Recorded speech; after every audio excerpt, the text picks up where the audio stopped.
Bueno, les cuento la dinámica de este panel. Primero vamos a hacer una ronda en la que cada panelista tendrá 4 minutos para presentar el panorama en su país de la industria del acero y luego vamos a profundizar en un tema distinto con cada uno de ellos, o ahí vemos también que va saliendo de sus primeras presentaciones.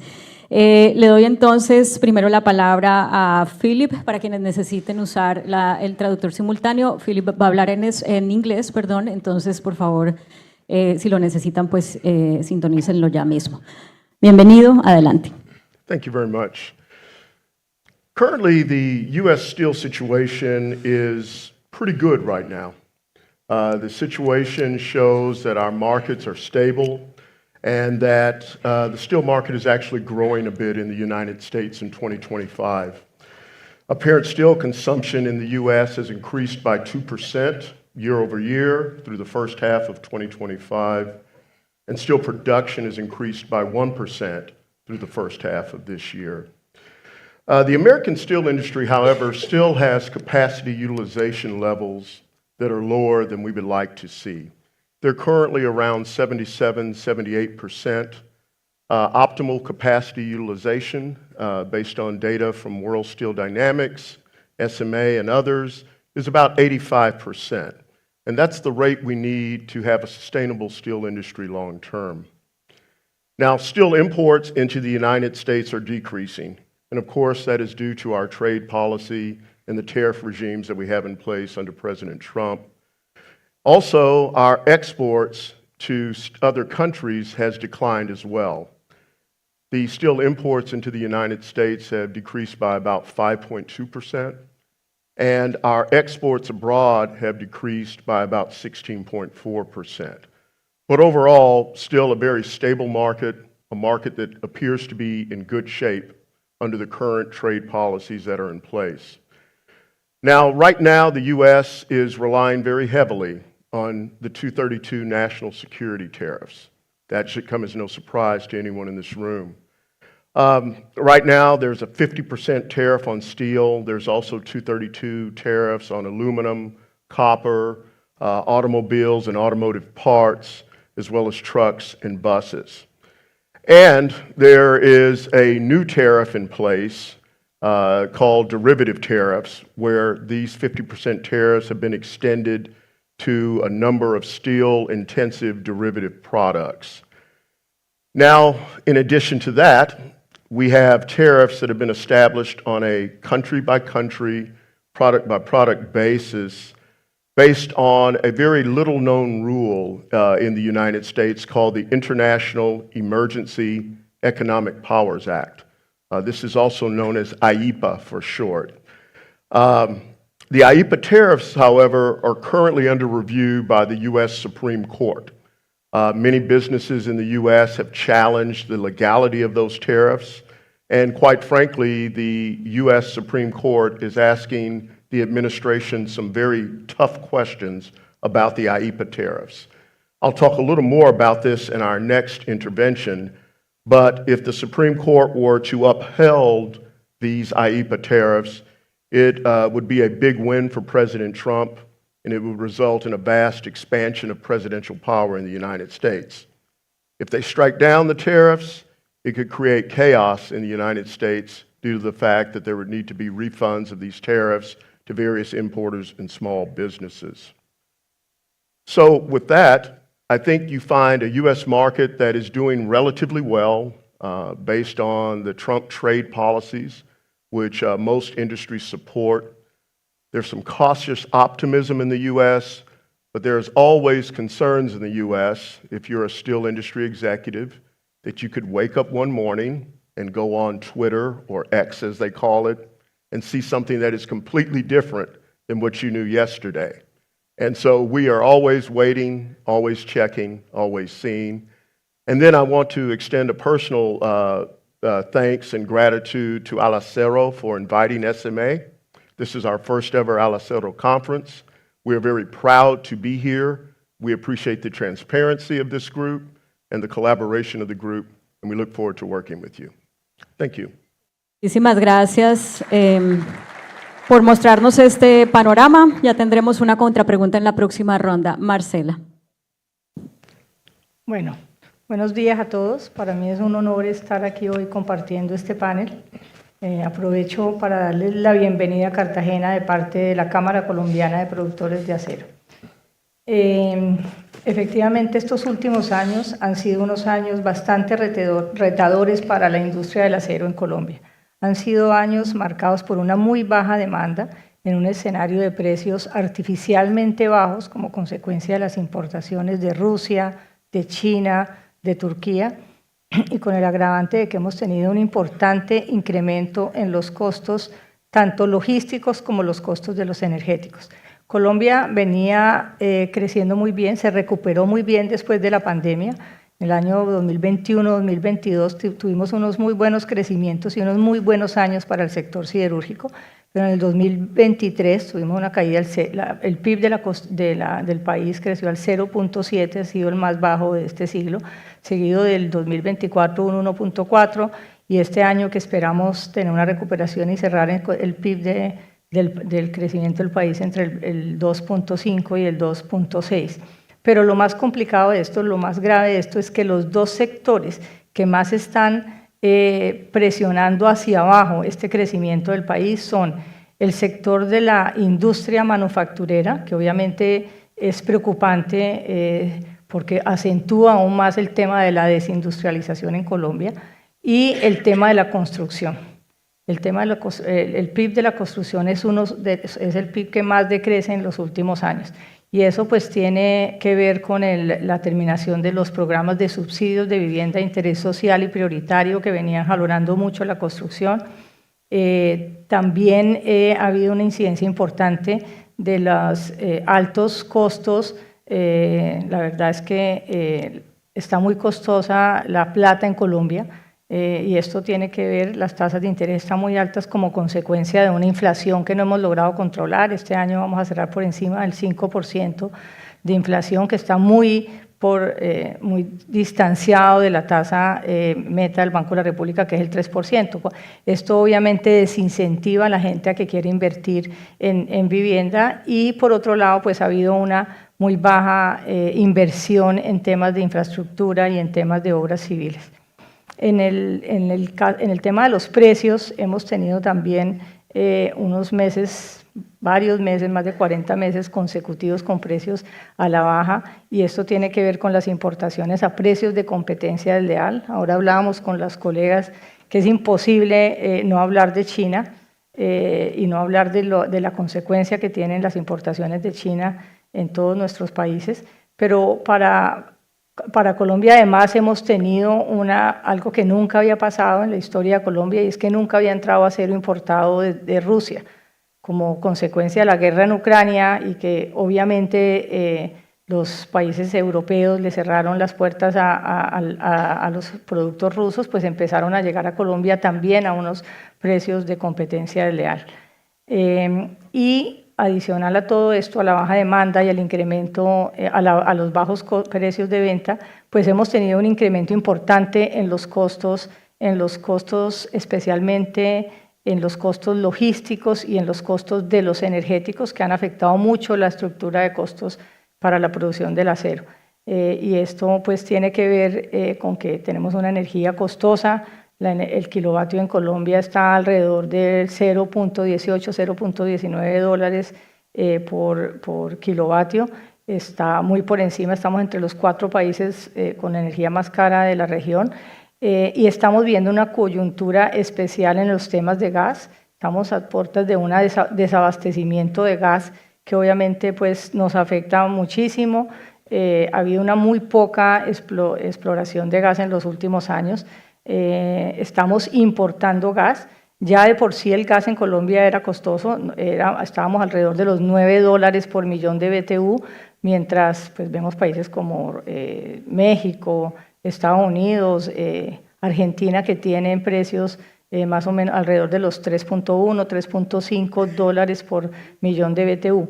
Y a partir del próximo mes que empiezan a regir los nuevos contratos del gas para todas las siderúrgicas, pues el precio se nos va a subir alrededor de 22 dólares por millón de BTU, lo que obviamente afecta muchísimo la estabilidad de la industria y Es muy difícil, sobre todo en este escenario de competencia leal y de acero tan barato y de una muy probable desviación de acero chino a Colombia, que todavía no tenemos ninguna medida de defensa comercial. Muchas gracias, Marcela. Muy preocupante el panorama en Colombia, pero bueno, ahí está la foto completa. Ahora le doy la palabra a Armando para el panorama de Brasil. Bom dia a todos. Eu vou falar em meio portunhol, peço desculpas, mas... Bom, o Brasil experimentou em 2024 crescimento, eu diria que para o padrão histórico mais recente, crescimento razoável, 3,4%. E o que impressiona é que houve grande aumento da demanda doméstica de bens industriais, bens de consumo, bens intermediários e bens de capital. E, apesar desse crescimento expressivo, as importações cresceram 15% em 2024. Apesar disso, a indústria de transformação do país teve desempenho acima da média do PIB, 3,8%. No entanto, esse panorama de 2024 mudou fortemente em 2025.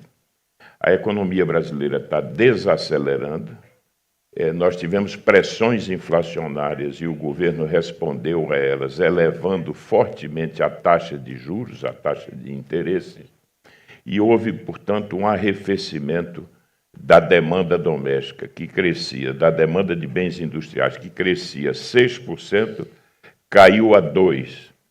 E há projeções de que a indústria de transformação vai crescer pouco mais do que 0,5% em 2025. O que preocupa é que, mesmo com essa desaceleração, as importações ainda crescem esse ano 8%. O que significa dizer que grande parte desse crescimento que tem sido observado no país está sendo capturado pelas importações. E esse quadro, portanto, aponta para uma situação de maior dificuldade esse ano, que foi agravada com a imposição das tarifas pelos Estados Unidos. Nós tivemos, além da tarifa de 10%, uma taxação adicional, um alanceiro, de 40%. No que diz respeito ao aço, o Brasil está na seção 232, já com uma tarifa em torno de 50%, mas o Brasil foi alcançado por essa tarifação em quase todos os outros produtos. E isso tem um efeito drástico sobre a indústria brasileira, porque os Estados Unidos representam o mais importante importador de bens manufaturados do Brasil. A participação dos Estados Unidos nas exportações de bens manufaturados do Brasil representa algo como 22%, 23%. Portanto, com essa imposição das tarifas, nós teremos, portanto, um ano mais difícil ainda. A desaceleração econômica e a restrição de acesso ao mercado americano, que é tão importante para os manufaturados. Eu queria destacar especialmente, isso de respeito também diretamente ao setor siderúrgico, a forte participação das importações da China. As importações da China alcançam hoje 27% do conjunto das exportações do país. 27%. É algo muito significativo. Portanto, o Brasil, diante desse cenário, está desafiado a poder, inclusive, implementar medidas de reestruturação do seu sistema de defesa comercial. Nós precisamos criar, por assim, alinhá-lo às práticas predatórias mais recentes e criar um sistema de governança que, tanto no que diz respeito à questão normativa quanto operacional, possa nos oferecer um arsenal que se utilize mais rapidamente, mais celeremente no sentido da imposição de salvaguardas, de medidas antidumping e de medidas compensatórias. Portanto, o Brasil precisa fortalecer o seu sistema de defesa comercial diante desse processo avassalador de aumento das importações. Gracias, Armando. Un llamado claro que nos hace. Vamos con Salvador, México.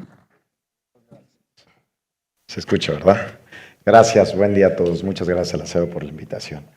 Voy a aclarar antes que nada que no me traje los lentes de la playa, porque varias veces ya me dijeron que por qué lentes de sol, no, son clínicos. Muchísimas gracias nuevamente, un gusto estar aquí con todos ustedes. En el caso de México, la verdad es que podemos ver un panorama muy catastrófico o un panorama más positivo. A mí me gusta siempre ver el positivo. Y la verdad es que México, a pesar del entorno global y de la dinámica compleja que vivimos, particularmente en la región, especialmente con Estados Unidos, creo que México está librando bastante bien este tema.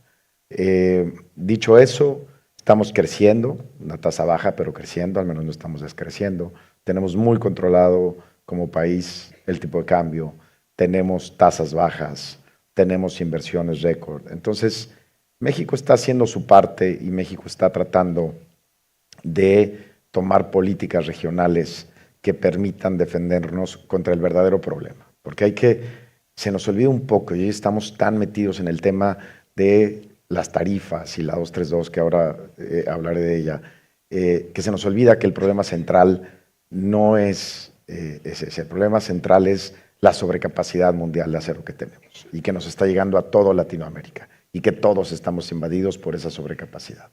Y primero, la tarea para nosotros es qué están haciendo o qué podemos hacer con nuestros gobiernos para frenar esa entrada de esas importaciones. ¿Cómo podemos sustituir esas importaciones? México ha sido muy claro mediante un Plan México de sustitución de importaciones, tomando acciones muy puntuales, acciones antidumping, cerrando orígenes de países satélites, cerrando las importaciones de China, poniendo tarifas bastante similares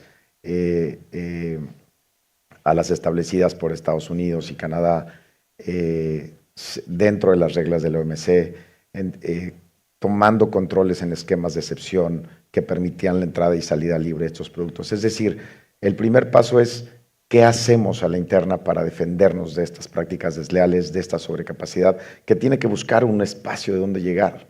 Y si logramos todos permear la problemática real que es esa, creo que el diálogo sería otro. Porque cuando yo platico con Phil, my friend, see you from OECD to Al Acero again. Y cuando platicamos nos damos cuenta que el problema es el mismo. El problema es la sobrecapacidad de China y los países que usa para llegar acá.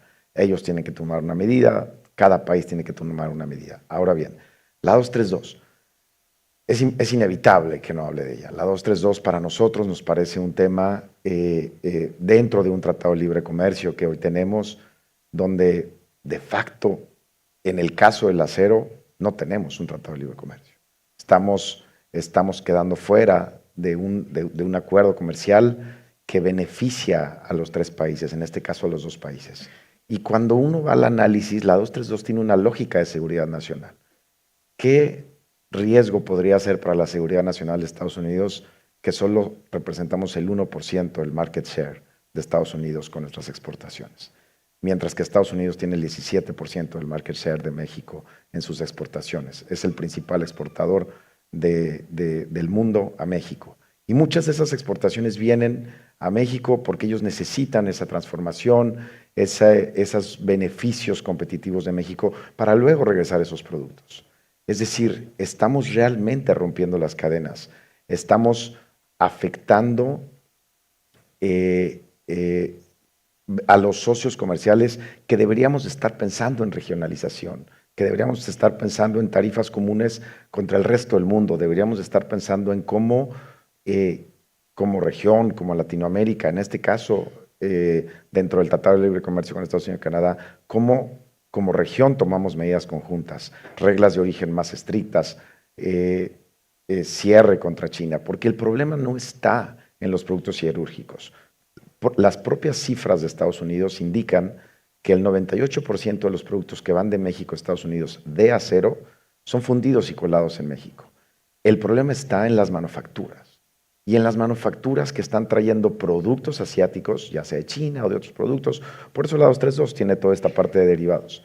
Y esa parte, esos productos que están yendo en componentes y están exportando, entendemos que son los que no quiere Estados Unidos. Y nosotros tampoco los queremos, porque nosotros quisiéramos que esas importaciones dejaran de llegar a México y poder sustituir esas importaciones. Es decir, me parece que la solución y de lo que hoy tendríamos que estar hablando es cómo tomamos soluciones conjuntas regionales en las que todos vayamos como bloque a atacar el mismo problema. Gracias, Salvador. Ya en una siguiente ronda le daremos la oportunidad a Bill de contestar sobre esto. Martín.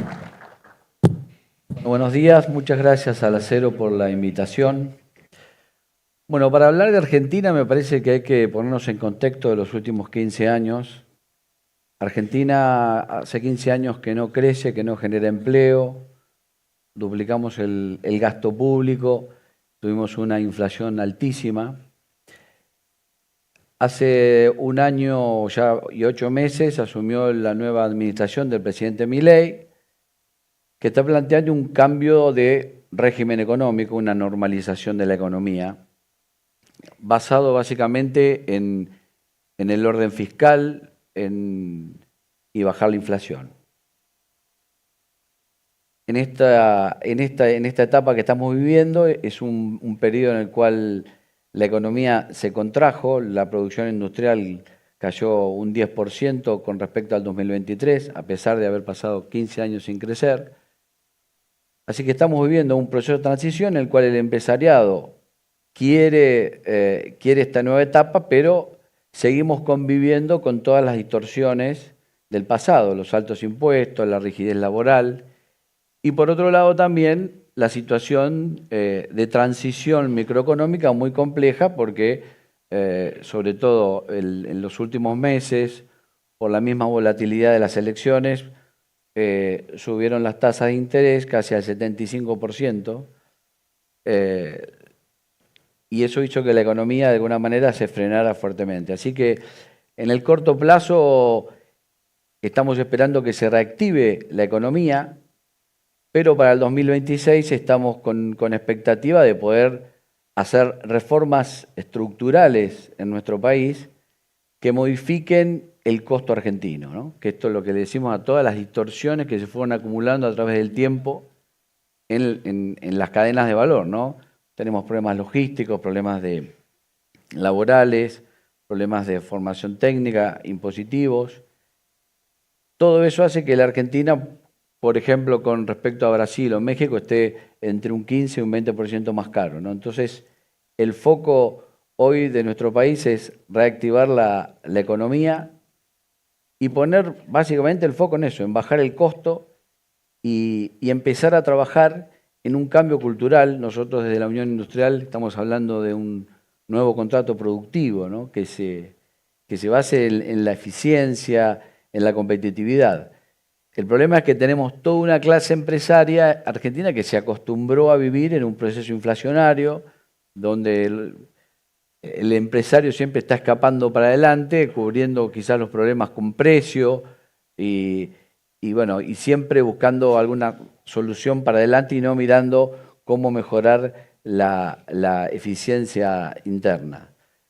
Por otro lado, la Argentina, acá hablaban de energía, la verdad es que Argentina tiene muchos drivers muy interesantes, ya que tenemos un gran sector que se llama Vaca Muerta, donde estamos produciendo gas a gran escala, y bueno, hoy la industria tiene acceso al gas muy barato en términos internacionales, y también hay una proyección muy importante del crecimiento de la minería.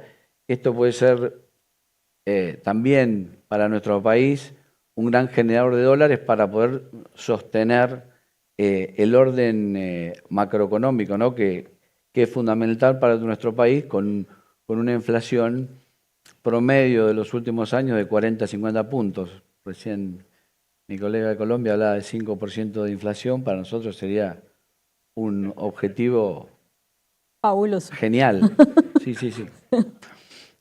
O sea, hacia eso vamos.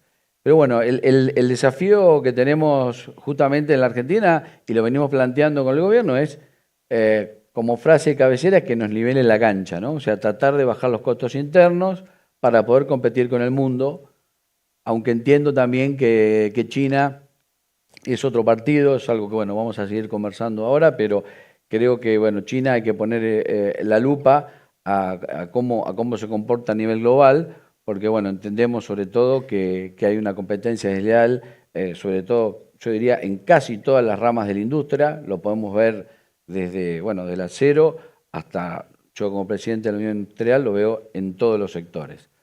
Así que, bueno, creo que la Argentina es un país con muchas expectativas y con muchas oportunidades, pero creo que hay que trabajar fuerte en la competitividad interna de nuestro país. Muchas gracias, Martín. Bueno, pues ahí está las dificultades, los desafíos internos de cada país, pero un desafío común que es el de las importaciones de China y la sobrecapacidad de producción. Y por eso quiero empezar de nuevo con Bill en esta segunda y última ronda, Bill, porque, bueno, Salvador claramente lo dijo. ¿Qué sentido tiene, palabras más, palabras menos, no, Salvador, la 232 cuando realmente, digamos, voy a ponerlo en este sentido, no sé si estará correcto o no, el gran enemigo es China? ¿Para qué nos peleamos entre los propios socios comerciales, México, Canadá y Estados Unidos? Thank you, Claudia. And that is a very good question and a very good statement. And I want to take a moment to share ideas with the attendees here about why the 232 is so important to President Trump. When you look at President Trump's foreign trade policy, he has two landmark accomplishments: USMCA and the 232 national security tariffs. And when you look at them, they are often in conflict with each other, because the 232 is not only affecting the bad actors like China, but it's affecting our biggest trading partners, Canada and Mexico. Now, in the president's mind, what he sees when he looks at 232 tariffs is he looks at a tariff regime that has been in place for 8 years. He looks at a tariff regime that has been upheld by the U.S. Court of International Trade. And he also looks at it as a tariff regime that's not only telling our trading partners to be more serious about their trading relationships with the U.S., but he is trying to tell our trading partners to be more serious about all of their trading relationships, particularly those with China. When it comes to the 232, though, any rational person, even my members, understand that those tariffs cannot stay in place forever, and they certainly cannot stay at the 50% level forever, because that could do irreparable damage. Many SMA members have business models that are predicated on doing robust exchange of business, whether it's raw materials, semi-finished products, value-added processing, with both Canada and Mexico. I'm in the steel industry, so I have to be an optimist and I have to be optimistic. And I think that there is a path forward. When we look at the relationship that the U.S. has with Latin America, but particularly with Mexico, Brazil, Argentina, Latin America invests 5 times more money in the American steel industry than the Canadians do. It's time for us to take you seriously too. Okay? And that, I think, is ultimately going to be the intent. But I will say this, and I may go a little over, Claudia. One of the things that's important to understand is that this administration is different. When you want to talk to the Trump administration, you do not do it with press releases, letters, comments, and statements. You do it behind closed doors. If you were to be critical of this president and say that you don't need the 232 tariffs, he may misinterpret that as disrespect. How could you possibly, as a U.S. industry, not support these tariffs? It's led to $25 billion in investment. It's led to a renaissance of the U.S. steel industry.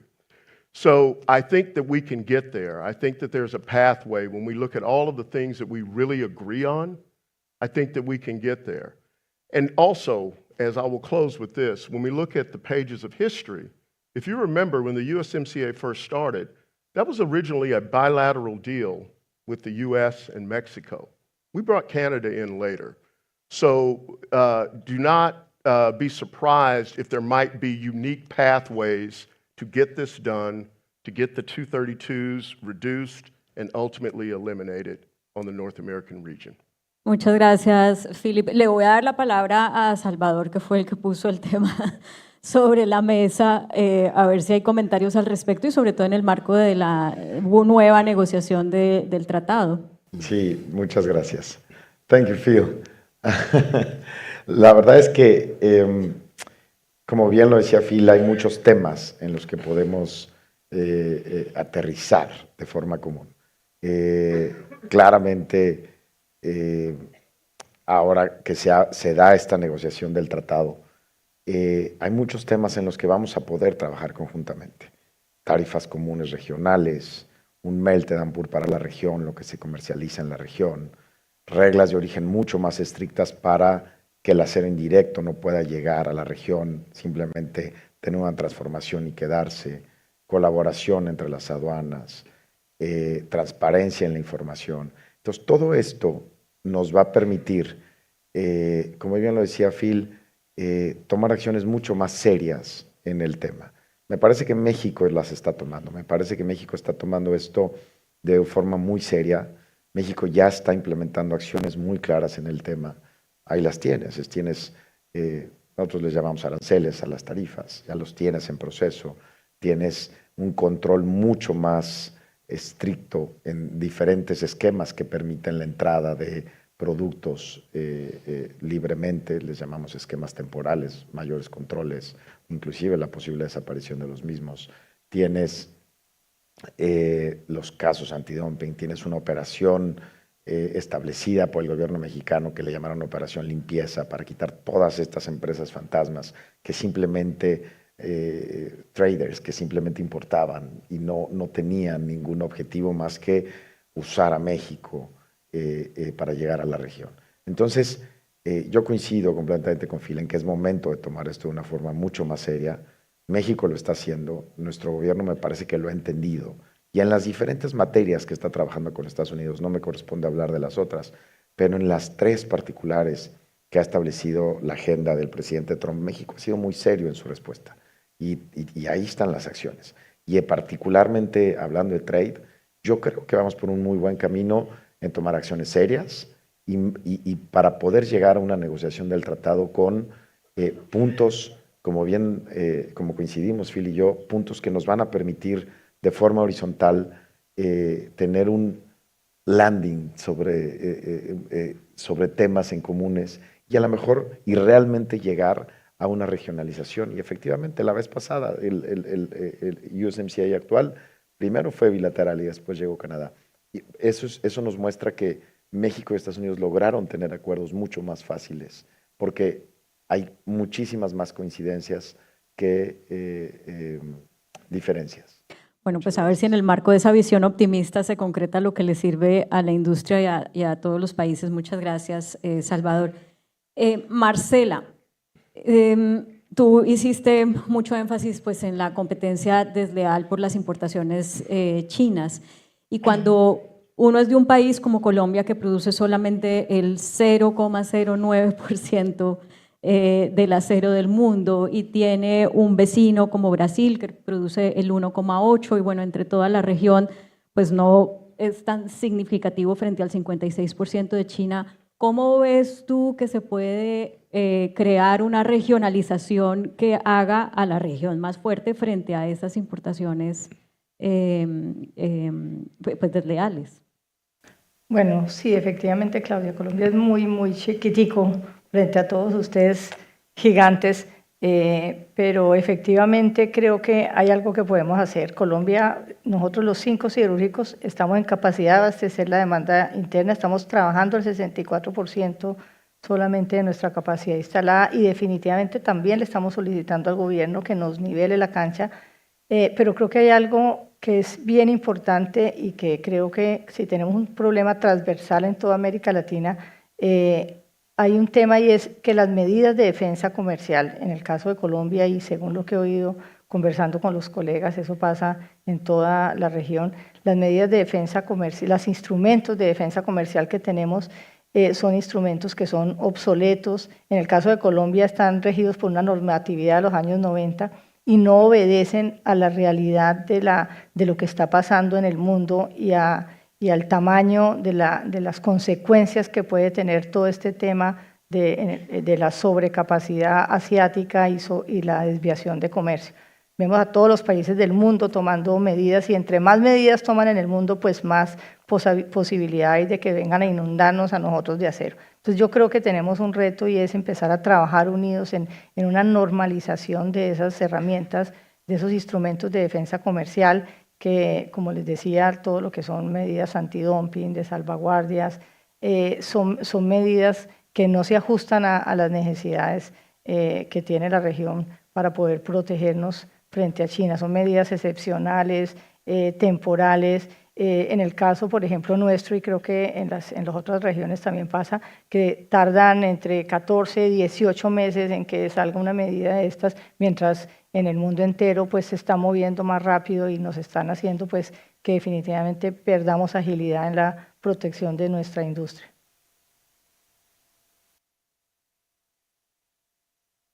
Muchas gracias, Marcela. Y pues justamente para hablar de lo mismo le doy la palabra a Armando, porque pues Brasil es el gran jugador de la región. ¿Cómo se puede hacer frente a esas medidas obsoletas, a esa necesidad de regionalización, incluso con Estados Unidos, para enfrentar a China? Bom, a primeira coisa é que eu acho que nós estamos desafiados a promover uma maior integração regional. Criar cadeias, fortalecer as cadeias de valor a nível regional.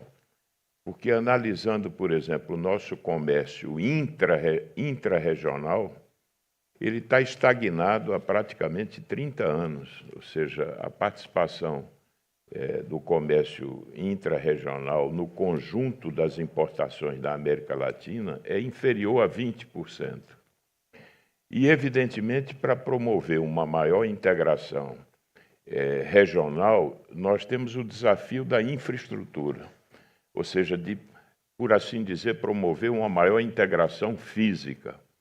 E, evidentemente, que isso envolveria um esforço imenso, mas se reduzirmos o déficit de infraestrutura e acelerar alguns programas de integração, por exemplo, eu destacaria, por exemplo, a ideia do corredor bioceânico, que é perfeitamente possível essa ligação do Brasil com o Peru, com a saída do Pacífico. Há estudos da Conexão Sul, promovido pelo BID.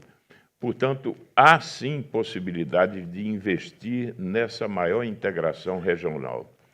Olhando a questão da relação com os Estados Unidos, eu vejo uma boa foto no conteúdo das nossas relações, ou seja, Brasil e Estados Unidos.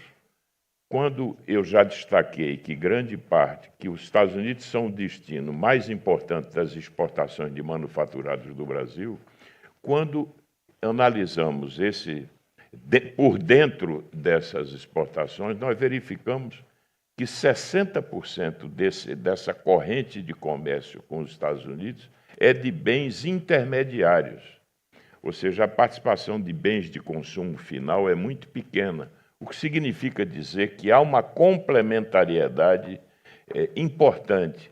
E veja que, no que diz respeito ao setor siderúrgico, o Brasil exporta semi-acabados, basicamente semi-acabados, placas para o mercado americano.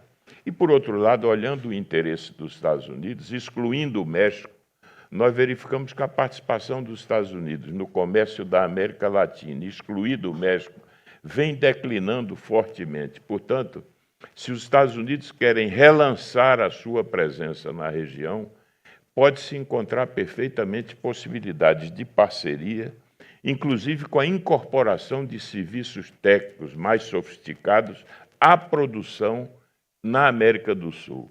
É a melhor forma de promover essa competição com a China, não é? Valorizando o mercado latino-americano e oferecendo à indústria regional a possibilidade de poder ver ampliada a sua participação de competição. Portanto, eu acho que temos esse desafio, mas eu tenho aqui uma palavra de esperança de que esse processo de integração possa se fortalecer. Siempre hay que mantener la esperanza. Y ahí está el mensaje también para que Phil lo lleve, la importancia del acompañamiento de los Estados Unidos a estos países en esta coyuntura.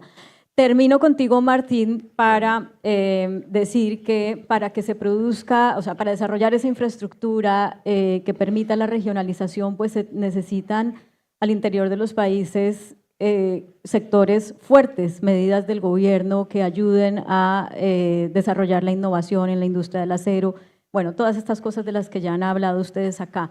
En el caso de Argentina, tú nos dijiste en tu primera respuesta, aunque nos gusta lo que está pasando, pues todavía estamos cargando con 15 años de un rezago, lo que muestra que no solamente son nuevas medidas o las medidas que la industria quiere lo que permita que se reactive la economía y el sector florezca como se quiere. ¿Qué más habría que hacer?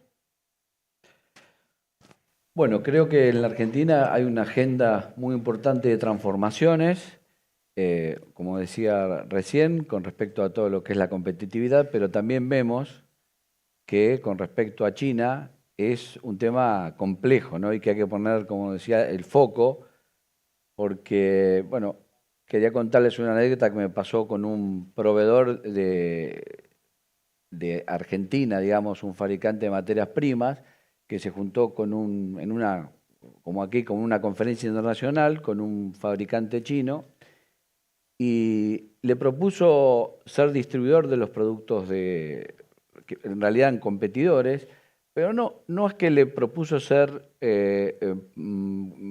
proveedor o distribuidor de las materias primas, sino de toda la cadena de valor, o sea, de todos los productos que fabricaban con esas materias primas.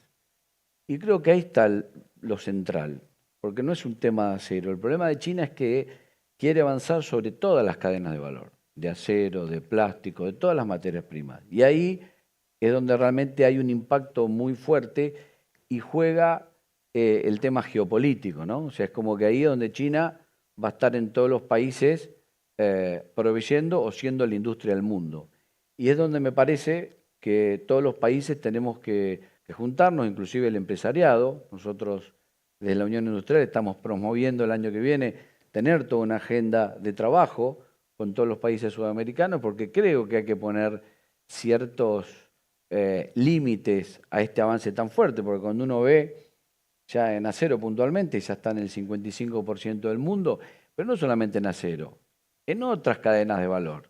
En peras, por ejemplo, tiene el 50% del mercado mundial. Entonces, yo creo que es un desafío que tenemos todos los empresarios de la región, de juntarse y poner límites de este avance, que me parece que no es bueno para ninguno de los países, porque como decía, va a avanzar sobre el empleo, sobre la generación de valor, que es lo que todos queremos para nuestros países.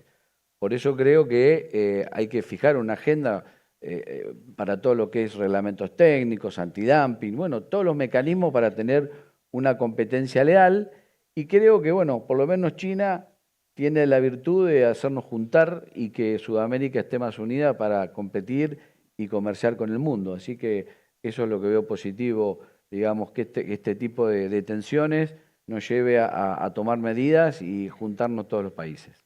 Muchas gracias, Martín.